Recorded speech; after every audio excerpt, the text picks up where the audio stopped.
Peace be with you. Dear friends, we celebrate Monday in the 11th week of Ordinary Time.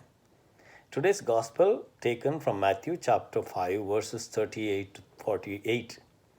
Here we find Jesus' invitation to his disciples not to take revenge but to love one another.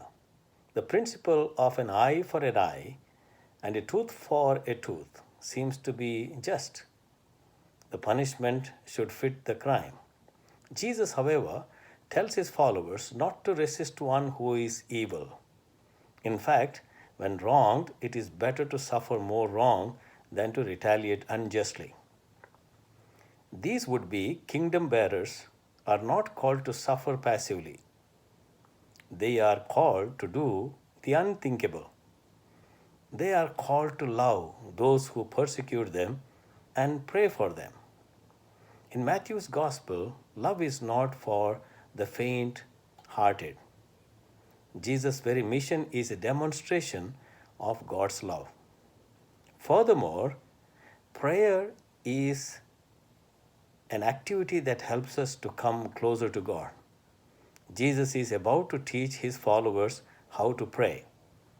In chapter 6, verses 9 to 13 of Matthew, they are to pray that God's kingdom comes, to ask for what they need to survive each day, and to seek forgiveness in the same way that they forgive others, even their enemies.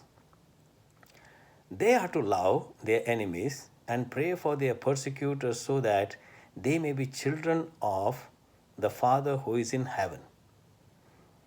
This God allows the sun to shine on the evil and the good, and life-giving rain to fall on the just and the unjust.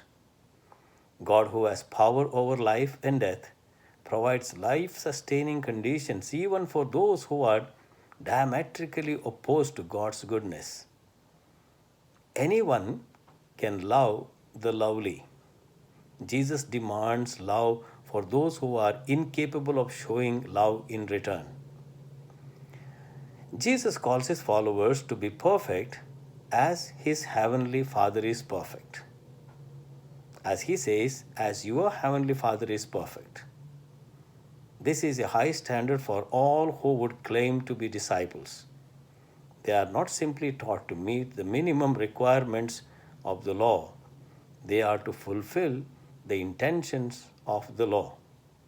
They are not just called to endure when wronged. They are called to love their oppressors. None of these commandments of Jesus is possible without God's reign. The fulfillment of these antitheses and the hope of perfection are only possible because of God's presence and grace. For mortals it is impossible, but for God all things are possible. Clearly, the kingdom of heaven does not operate like the kingdoms of this world. How we will know when we see God's kingdom? When anger results in reconciliation rather than retaliation. That means God must be at work in us. When enemies are overcome by love rather than violence, God's reign is present there. Jesus' message may not appeal to those in power, especially those with the ability to strike with no fear of retaliation. Jesus' audience is full of peasants, poor people, fishermen who live at the subsistence level. They have known the heavy taxation of Rome and have experienced the evils of political oppression. Yet Jesus does not rally them to overthrow the governments. God's kingdom is bigger than Roman rule. God's power is greater than Roman oppression. God's justice will prevail. Jesus will indeed prove his kingship in this gospel, but only with a crown of thorns and a Roman cross. We are all called to be his disciples, filled with love towards all kinds of people. This is how Jesus wanted to bring God's kingdom here on earth. God bless you.